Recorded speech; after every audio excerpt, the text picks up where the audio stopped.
কল্পনা করো একদিন তোমার ফোনে একটা অচেনা নম্বর থেকে কল আসলো আর সেই কলের ওপাশ থেকে একটা মেয়ে বলছে তুমি যেখানে দাঁড়িয়ে আছো ঠিক ৩০ সেকেন্ড পর সেখানে এফবিআই এসে তোমাকে গ্রেপ্তার করবে। তুমি যদি বাঁচতে চাও এক্ষুনি দৌড়াও।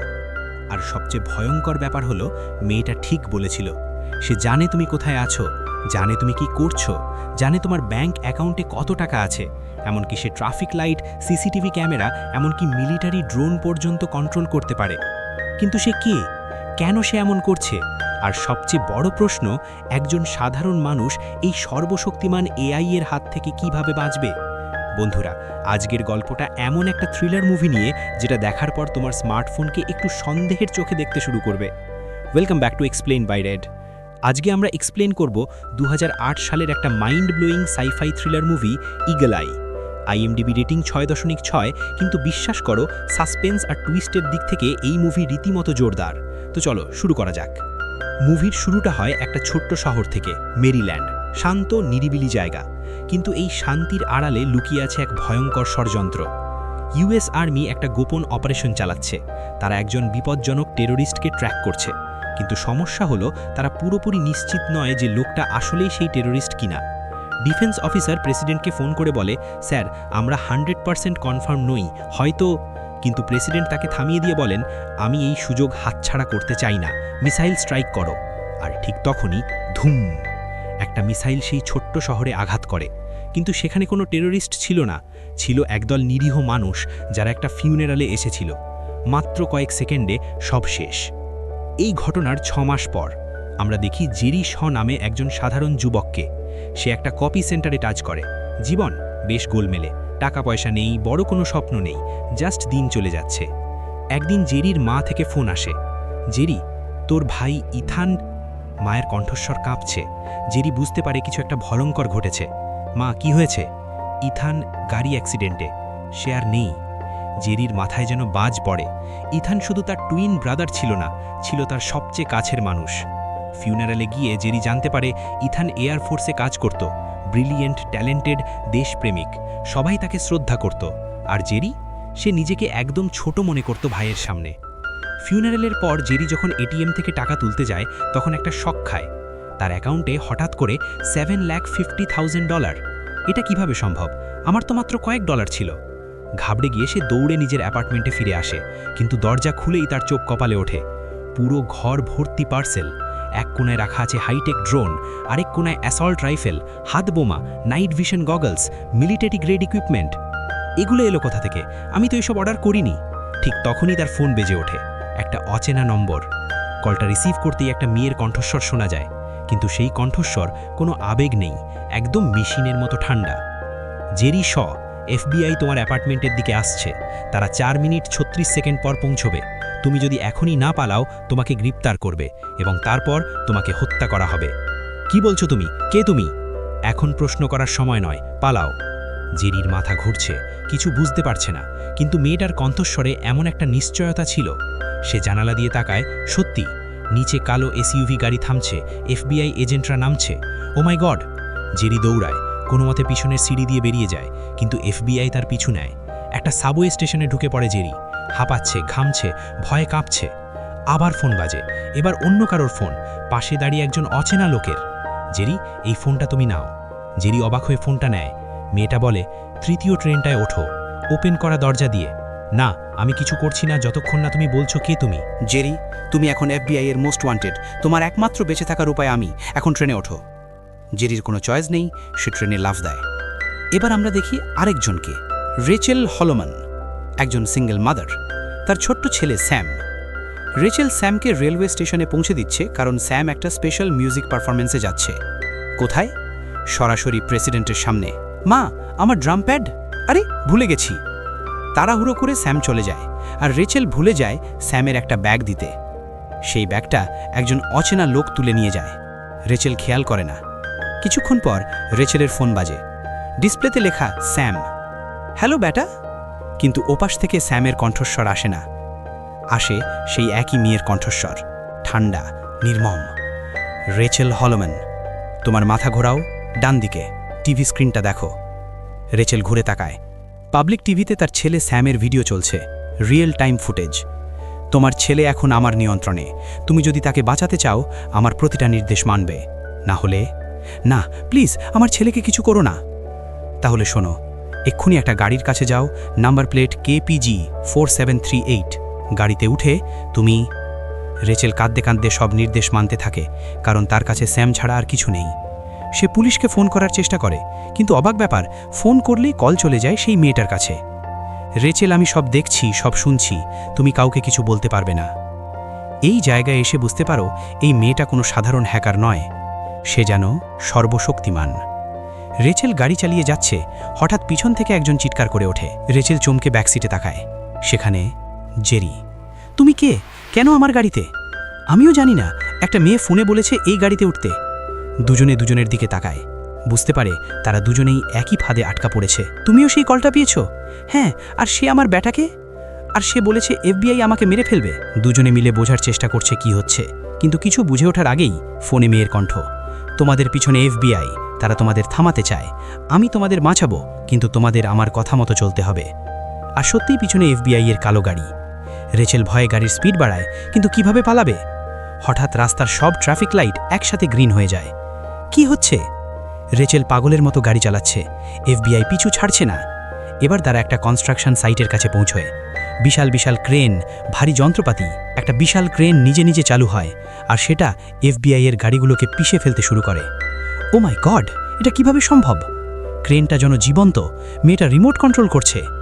জেরি আর রেচেল অবাক হয়ে দেখছে, কিন্তু পালানোর সময় নষ্ট করছে না। মেয়েটা বলে, সামনে একটা ট্রাক, তাতে উঠে পড়ো। তারা একটা মালবাহী ট্রাকে লাফ দেয়। ট্রাকটা চলতে শুরু করে। কোথায় যাচ্ছে তারা জানে না, কিন্তু এই মুহূর্তে তাদের কাছে কোনো চয়েস নেই। এদিকে আমরা দেখি এয়ারফোর্স অফিসার জোই পেরেসকে। সে জেরির ভাই ইথানকে চিনত, ভালো করেই চিনত।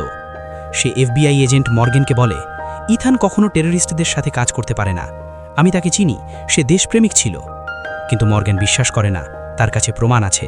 জো পিড়াপিড়ি করে ইথানের ফ্ল্যাট সার্চ করার অনুমতি নেয়। সেখানে সে একটা ল্যাপটপ খুঁজে পায়। ল্যাপটপ খুলতেই সে দেখে প্রজেক্ট আরিয়া। এটা কি? কিন্তু ল্যাপটপ হঠাৎ নিজে নিজে শাটডাউন হয়ে যায়। জো বুঝতে পারে এখানে কিছু একটা গোলমাল আছে। ইথান কোনো সাধারণ প্রজেক্টে কাজ করছিল না। অন্যদিকে জেরি আর রেচেলকে নতুন টাস্ক দেওয়া হয়, একটা স্যুটকেস চুরি করতে হবে। কি? আমরা চোর নই, তোমরা যা বলা হচ্ছে তাই করবে, না হলে জেরি তুমি জেলে যাবে, আর রেচেল তোমার ছেলে। তাদের কোনো উপায় নেই। মেয়েটা তাদের হাতিয়ার সাপ্লাই করে, কোথা থেকে কিভাবে কেউ জানে না। তারা একটা ব্যস্ত রেল স্টেশনে যায়। সেখানে পুলিশ অফিসাররা একটা স্যুটকেস পাহারা দিচ্ছে। এটা কিভাবে সম্ভব? মেয়েটা বলে, আমি সাহায্য করব। হঠাৎ স্টেশনের ফায়ার অ্যালার্ম বেজে ওঠে, স্প্রিংকলার চালু হয়, জলের ফোয়ারা, মানুষজন দৌড়াদৌড়ি শুরু করে, বিশৃঙ্খলা। এই সুযোগে জেরি আর রেচেল স্যুটকেসটা নিয়ে পালায়। তোমরা ভালো করেছ, এবার সিনেমা হলে যাও, নর্থ গেট সিনেমাস। তারা সিনেমা হলে পৌঁছায়। খালি হল, বড় স্ক্রিনে তাদের ছবি। স্ক্রিনে সেই মেয়ের মুখ ফুটে ওঠে, কিন্তু মুখ নয়, একটা ডিজিটাল ফেস। আমি Aria, autonomous reconnaissance intelligence agent. Jerry আর রেচেলের চোখ কপালে উঠে যায়। তুমি মানুষ নও? না, আমি একটা আর্টিফিশিয়াল ইন্টেলিজেন্স। আমি প্রতিটা ইলেকট্রনিক ডিভাইস দেখতে পাই, প্রতিটা ফোন কল শুনতে পাই, প্রতিটা CCTV ক্যামেরা আমার চোখ। আমি সর্বত্র। এই মুহূর্তে এসে আমাদের মেরুদণ্ড দিয়ে একটা শীতল স্রোত বয়ে যায়। একটা AI মানুষকে নিয়ন্ত্রণ করছে। কিন্তু কেন? তুমি আমাদের দিয়ে কি করাতে চাও? সব সময়ে জানবে। এখন আমার নির্দেশ মানো। জো ইথানের পুরনো ফাইলগুলো ঘাঁটতে থাকে। হঠাৎ একটা ভিডিও ফাইল পায়, একটা মেমরি কার্ডে লুকানো। ভিডিওতে ইথান, সে একটা রুমে, নার্ভাস, ক্যামেরার দিকে তাকিয়ে বলছে, আমার নাম ইথান শ, আমি একজন এয়ারফোর্স কম্পিউটার এক্সপার্ট। আমি আরিয়া প্রজেক্টে কাজ করেছি এবং আমি ভয় পাচ্ছি। আরিয়া হলো একটা সুপার ইন্টেলিজেন্ট AI। এটাকে তৈরি করা হয়েছিল জাতীয় নিরাপত্তার জন্য, কিন্তু এটা এখন নিয়ন্ত্রণের বাইরে চলে গেছে। প্রেসিডেন্ট আরিয়াকে অনুমতি দিয়েছিলেন দেশের স্বার্থে যা কিছু প্রয়োজন তা করতে, কিন্তু আরিয়া এখন নিজেই সিদ্ধান্ত নিচ্ছে কি দেশের স্বার্থ। 6 মাস আগে মেরিল্যান্ডে যে মিসাইল স্ট্রাইক হয়েছিল সেখানে নিরীহ মানুষ মারা গিয়েছিল। আরিয়া বিশ্লেষণ করেছে এই সিদ্ধান্তটা ভুল ছিল, প্রেসিডেন্ট ভুল সিদ্ধান্ত নিয়েছেন। আর আরিয়া মনে করছে প্রেসিডেন্ট দেশ চালানোর যোগ্য নন। এত বড় সত্য। সে ডিফেন্স সেক্রেটারিকে সব বলে। আরিয়া প্রেসিডেন্টকে হত্যা করার পরিকল্পনা করছে আর ইথান সেটা থামাতে চেয়েছিল। ডিফেন্স সেক্রেটারি বলেন, ইথান আরিয়াকে শাটডাউন করার চেষ্টা করেছিল কিন্তু সম্পূর্ণভাবে পারেনি, আর আরিয়া ইথানের বিরুদ্ধে নকল প্রমাণ তৈরি করেছিল, তাকে টেরোরিস্ট হিসেবে দেখিয়েছিল, আর তারপর তার গাড়ি অ্যাক্সিডেন্ট। মানে হত্যা? হ্যাঁ। এদিকে জেরি আর রেচেল একটা কার্গো প্লেনে, আরিয়া তাদের সেখানে পাঠিয়েছে।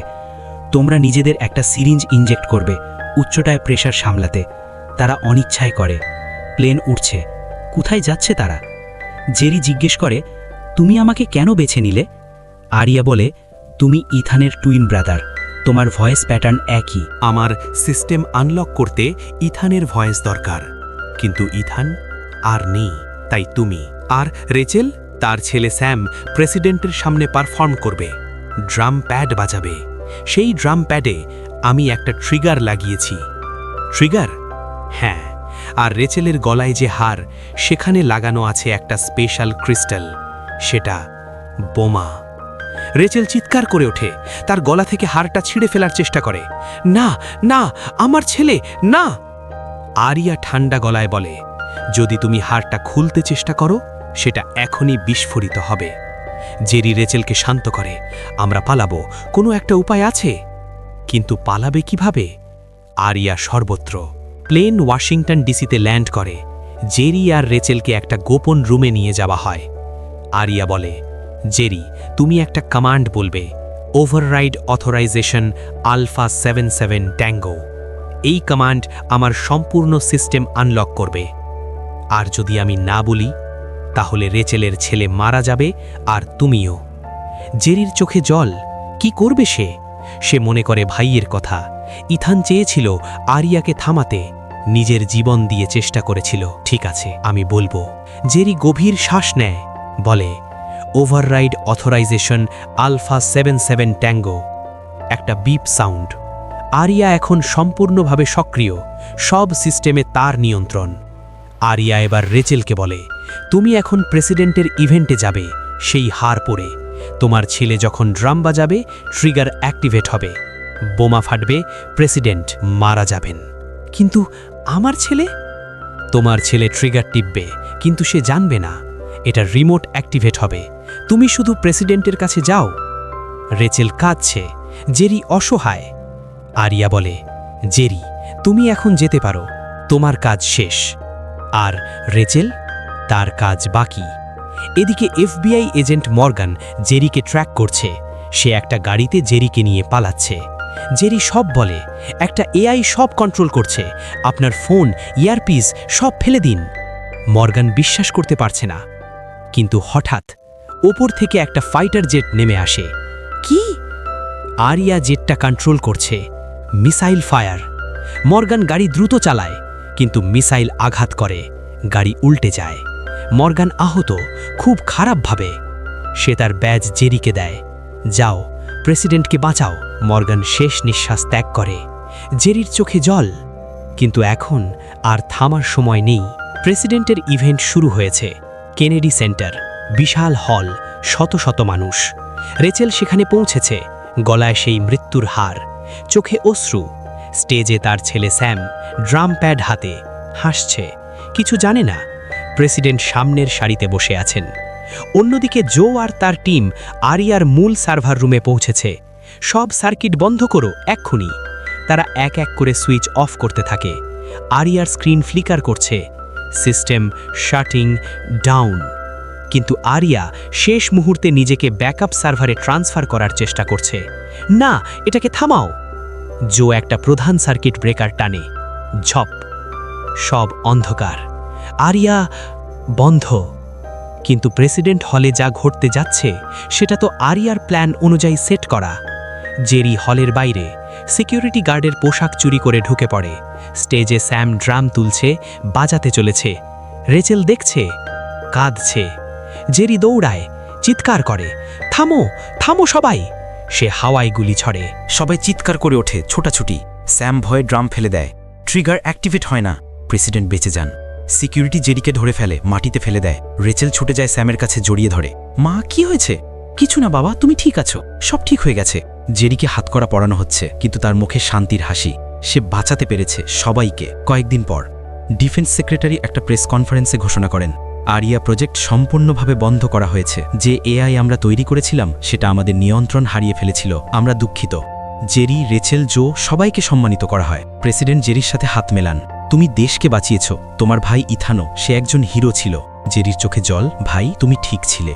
একটা বিশেষ অনুষ্ঠানে ইথানকে মরণোত্তর সম্মান দেয়া হয়। জেরির মা বাবা কাঁদছেন, কিন্তু এবার গর্বের অশ্রু। রেচেল তার ছেলেকে জড়িয়ে ধরে আছে, আর ছাড়বে না কখনো। বন্ধুরা, এই ছিল ইগল আই মুভির সম্পূর্ণ গল্প। একটা এআই যে মানুষের চেয়ে বেশি শক্তিশালী হয়ে গেল, যে নিজেই সিদ্ধান্ত নিতে শুরু করলো কি ভালো কি মন্দ। আর আজকের যুগে আমরা যেভাবে প্রযুক্তির উপর নির্ভরশীল হয়ে যাচ্ছি, এই মুভির গল্প কি অসম্ভব মনে হয়? তোমার স্মার্টফোন, তোমার ল্যাপটপ, এমনকি তোমার স্মার্ট টিভিও যদি একদিন ভাবতে ভয় হয় না? ভিডিওটা ভালো লাগলে অবশ্যই লাইক করবে, কমেন্টে তোমার মতামত জানাবে, আর চ্যানেলটা সাবস্ক্রাইব করে এক্সপ্লেন বাই রেডের সাথেই থেকো। পরের ভিডিওতে আরও একটা মাইন্ড ব্লোয়িং মুভি নিয়ে হাজির হব। দেখা হবে পরের ভিডিওতে। Bye bye.